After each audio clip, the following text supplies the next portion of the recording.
अस्सलाम वालेकुम dear student, welcome back to the another chemistry video. तो क्या आपने कभी इस बात पर गौर करने की कोशिश की कि जो केमिस्ट होते हैं वो किस तरह से एटम और मॉलिक्यूल्स को किसी स्मॉल किसी स्मॉल सैंपल से किसी छोटी चीज़ से काउंट कर लेते हैं जो कि इनकाउंटेबल चीज़ होती है, जैसे कि फॉर एग्जांपल एक ड्रॉप है वाटर का या फिर एक स्मॉल पीस है कार्बन का। तो जो केमिस्ट होते हैं वो किस तरह से उसमें से एटम और मॉलिक्यूल्स को काउंट कर लेते हैं जबकि वो एक इनकाउंटेबल चीज़ है। So since atom and molecules are extremely small and invisible, and how can their quantity in chemical reactions be known? तो इसी चीज़ को हम डिस्कस करेंगे आज के इस लेसन के अंदर। आज के इस लेसन के अंदर हम चैप्टर नंबर 4 स्टोइकियोमेट्री के अंदर टॉपिक 4.6 एवोगैड्रोस नंबर को डिस्कस करेंगे। सबसे पहले स्टार्ट करते हैं। तो फर्स्ट एवोगैड्रोस नंबर की ज़रूरत क्यों पड़ी and what are Avogadro's number? तो बेसिकली होता क्या है कि in a chemical reaction, a very large number of atom or molecules of reactants combine together to form product. जब भी कोई केमिकल रिएक्शन होता है तो उसके अंदर एक लार्ज अमाउंट में एटम और मोलिक्यूल्स कंबाइन होते हैं और एक प्रोडक्ट बना देते हैं। केमिकल रिएक्शन के अंदर काउंटलेस एटम और मोलिक्यूल्स होते हैं ऑफ रिएक्टेंट्स जो कंबाइन होकर एक प्रोडक्ट बना देते हैं and the ratio in which reactants combine is very important. ऐसे जो रेशियो ऑफ मैस रिएक्टेंट्स को कंबाइन करती है वो बहुत इंपॉर्टेंट होती है केमिस्ट्री के अंदर। And to describe these ratios atom atomic mass unit भी यूज। अच्छा, इस रेशियो को डिस्क्राइब करने के लिए, इस रिलेशनशिप को एक्सप्रेस करने के लिए ग्राम्स के अंदर जो चीज़ यूज़ होती है वो होती है एटॉमिक मास यूनिट, और इसके अलावा एक स्पेशल कांस्टेंट नंबर यूज़ होता है एंड इस कांस्टेंट को कहते हैं एवोगैड्रोस नंबर। अच्छा, ये जो कंसेप्ट है ना, this idea was introduced by the Italian scientist Amedeo Avogadro। इस आइडिया को, इस कंसेप्ट को इंट्रोड्यूस करवाया था सबसे पहले एमिडो एवोगैड्रो ने। वो एक इटालियन साइंटिस्ट थे and it allow chemist to relate atomic mass unit to measurable quantities in grams. उन्होंने क्या किया था कि उन्होंने बताया था कि इस आइडिया को उन्होंने अलाउ किया था केमिस्ट को कि वो रिलेट करें एटॉमिक मास यूनिट के साथ to measurable quantities in grams. Means it helps to connect atomic scale masses with measurable amount in grams। Next हम मूव करते हैं एक एग्जांपल की तरफ, that is a reaction example. अच्छा, सबसे पहले इस इक्वेशन को देखते हैं। दो मॉलिक्यूल कार्बन के जब सॉरी दो एटम्स कार्बन के जब कंबाइन होते हैं एक मॉलिक्यूल ऑफ ऑक्सीजन के साथ, तो उसके रिजल्ट में जो चीज़ बनती है वो होती है carbon monoxide. This means that two atom of carbon react with one molecule of oxygen। दो एटम कार्बन के रिएक्ट कर रहे हैं एक मॉलिक्यूल ऑक्सीजन के साथ, तो जो चीज़ बन रही है वो है carbon monoxide, two molecules of carbon monoxide. तो जो चीज़ बन रही है वो है two molecule of carbon monoxide. Okay, but dealing with such a small number of atom और molecules it is not possible in practical work. अगर हम डील करें, अगर हम काम करें इतने छोटे नंबर के साथ, ये स्मॉल क्वांटिटी ऑफ एटम्स और मॉलिक्यूल्स, तो ये प्रैक्टिकली इम्पॉसिबल है। This atom and molecules are extremely small. Atom और मॉलिक्यूल बहुत छोटे होते हैं, बहुत टाइनी इनविजिबल होते हैं। तो होता क्या है कि it is not practical to work such a small numbers in laboratories. Lab के अंदर इतनी छोटी अमाउंट के ऊपर काम करना बहुत डिफिकल्ट होता है। To make calculation easier the number of reacting particle is increase. तो कैलकुलेशन को ईज़ी करने के लिए क्या होता है कि नंबर ऑफ रिएक्टिंग पार्टिकल्स की अमाउंट को इंक्रीज़ किया जाता है ताकि जो है लार्ज नंबर कंसीडर किए जाते हैं ताकि उन पर काम इजीली हो सके। एग्जांपल देखते हैं कि अगर 2 इंटू 100 एटम ऑफ कार्बन को प्लस किया जाए 100 मोलिक्यूल ऑफ ऑक्सीजन के साथ, तो उसके रिजल्ट में क्या होगा, 2 इंटू 100 मोलिक्यूल जो होंगे कार्बन मोनोऑक्साइड के। इसी को थोड़ी बड़ी अमाउंट के साथ रिलेट करते हैं।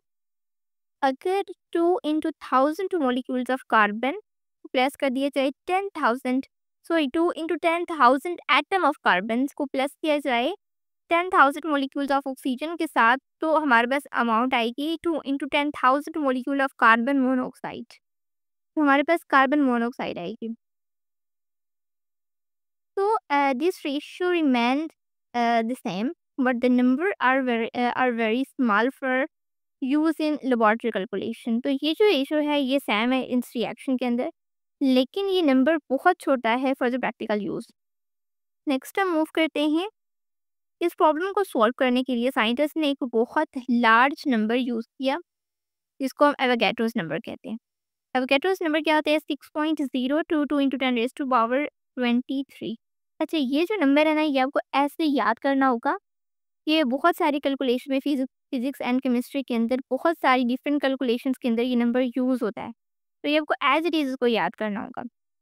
नेक्स्ट हम मूव करते हैं। The number represent the number of particles, atom, molecules and ions present in 1 mole of substance. This is exactly definition of Avogadro's number. तो ये नंबर प्रेजेंट करता है नंबर ऑफ पार्टिकल्स को, एटम, आयंस और molecules को, जो present होते हैं, मौजूद होते हैं 1 मोल ऑफ सब्सटेंस के अंदर। ये नंबर रिप्रेजेंट करता है नंबर ऑफ पार्टिकल्स को, एटम, मॉलिक्यूल्स और आयंस को, जो कि 1 मोल के अंदर प्रेजेंट होते हैं। एंड ये इसको हम अप्लाई करें सेम रिएक्शन के ऊपर, जो मैंने प्रीवियस स्लाइड के अंदर डिस्कस किया था। तो 2 × 6 ratio 0 to 2 × 10 raise to power 23 atom of carbon. अगर इनको हम प्लस करें 6.022 × 10 raise to power 23 molecules of oxygen, तो हमारे पास जो रिजल्ट आएगा कार्बन मोनोऑक्साइड, उसकी वैल्यू होगी 2 × 6.022 × 10 raise to power 23 molecules of carbon monoxide.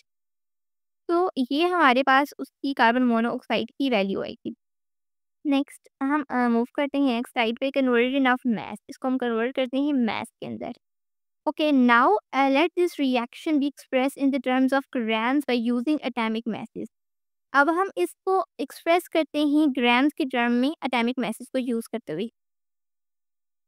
तो एटॉमिक मास कार्बन का क्या होता है? 12 AMU। ऑक्सीजन का क्या होता है? 32 AMU and atomic mass unit. And molecular mass of carbon monoxide का क्या होगा? 28 AMU atomic mass unit. So carbon का, ऑक्सीजन का एंड कार्बन मोनोऑक्साइड का ये होता है एटॉमिक मास। अब हम नेक्स्ट मूव करते हैं। सो 2 × 6.022 × 10 raised to power 23 carbon atom have a mass of 24 grams, यानी कि ये बात हो रही है कार्बन की। नेक्स्ट में हम आगे यानी कि यहाँ पे कार्बन की बात हो रही है कि अगर इतनी अमाउंट है 2 × 10 raise to power 23 carbon atom, तो इसमें इसका मास क्या होगा? 24 ग्राम।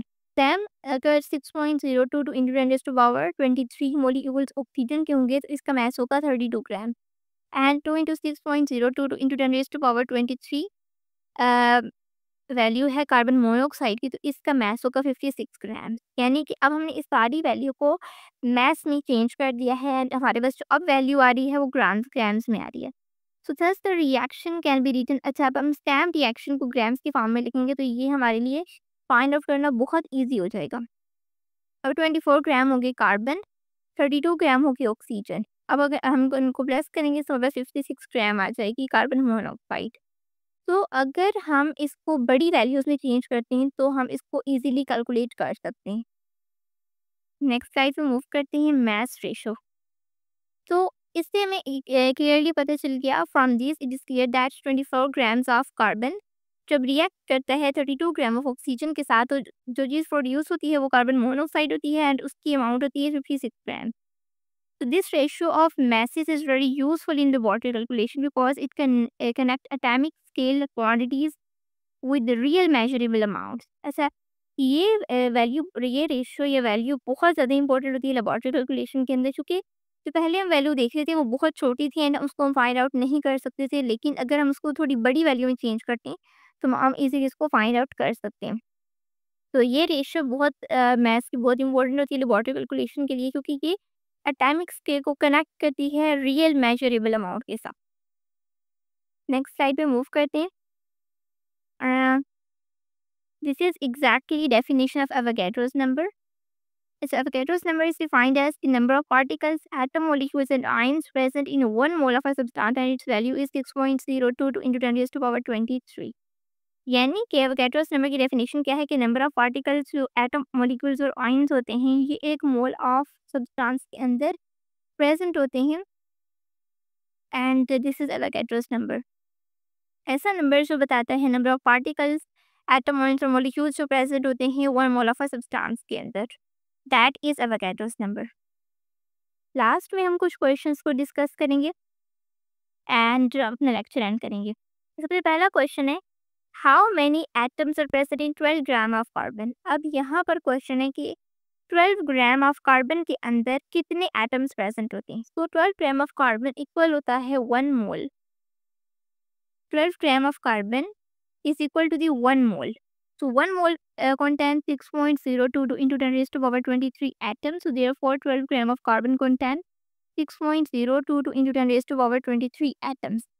ये जस्ट प्रैक्टिस क्वेश्चन से। अच्छा, इसका आंसर ये है कि 12 ग्राम कार्बन जो है ये इक्वल होता है 1 मोल के। एक मोल की वैल्यू क्या होती है 6.022 into 10 raise to power 23 atoms. तो 12 ग्राम ऑफ कार्बन के अंदर 6.022 into 10 raise to power 23 atoms होते हैं 12 ग्राम ऑफ कार्बन के अंदर। सेकेंड क्वेश्चन में आते हैं, calculate the number of molecules in 32 gram of oxygen. 32 gram of oxygen के अंदर क्या है, the molar mass of oxygen is 32 and 32 gram of oxygen is equal to the 1 mole. So 1 mole contains 6.022 into 10 raised to power 23 molecules. Therefore 23 gram of oxygen contains 6.022 into 10 raised to power 23 molecules. अच्छा, इसको आप simplest form में आपको समझाती हूँ कि molar mass oxygen का होता है 32 and 32 gram of oxygen equal होती है 1 मोल के, और 1 मोल की वैल्यू क्या है 6.022 into 10 raised to power 23। तो 32 ग्राम ऑफ ऑक्सीजन के अंदर 6.022 into 10 raised to power 23 molecules होते हैं। तो सिंपलेस्ट फॉर्म में बताऊं तो 32 ग्राम ऑफ ऑक्सीजन गैस के अंदर 6.022 into 10 raised to power 23 molecules होते हैं। लास्ट क्वेश्चन पर आते हैं, अगर 24 ग्राम ऑफ कार्बन रिएक्ट करे 32 ग्राम ऑफ ऑक्सीजन के साथ तो कितने मॉलिक्यूल्स बनते हैं कार्बन मोनोऑक्साइड के। So according to the equation 24 gram of carbon अगर रिएक्ट करता है 32 ग्राम ऑफ ऑक्सीजन के साथ तो ये प्रोड्यूस करता है 56 ग्राम of carbon monoxide and the number of carbon monoxide molecules formed is 2 into 6.022 into 10 raised to power 23 and is equal to 1.204 into 10 raised to power 24 molecules. According to the equation, ये equation हमने second के third side में पढ़ी थी। तो 24 gram of carbon अगर react करते हैं 32 ग्राम ऑफ मॉलिक्यूल के साथ तो वो प्रोड्यूस करता है 56 ग्राम ऑफ कार्बन मोनोऑक्साइड। अच्छा, ये जो नंबर होता है कार्बन मोनोऑक्साइड का ये इक्वल होता है 2 into Avogadro's number, 2 into 6.022 into 10 raise to power 23, और अगर हम 2 को मल्टीप्लाई करें तो बस ये वाली वैल्यू आती है 1.204 into 10 raise to power 24 molecules present होते हैं 56 ग्राम ऑफ कार्बन मोनोऑक्साइड के अंदर। तो डियर स्टूडेंट्स, यहीं तक था आज का लेक्चर। अगर आपको किसी भी चीज़ में कोई इशू हो तो आप मुझसे पूछ सकते हैं। अगर आप चैनल पर नए हैं तो चैनल को सब्सक्राइब कर दें, वीडियो को लाइक कर दें, अपने दोस्तों के साथ शेयर करें। मे बी ये वीडियो उनके लिए यूज़फुल हो एंड मिलते हैं नेक्स्ट वीडियो के अंदर एक अगले टॉपिक के साथ। तब तक के लिए अल्लाह हाफ़िज़।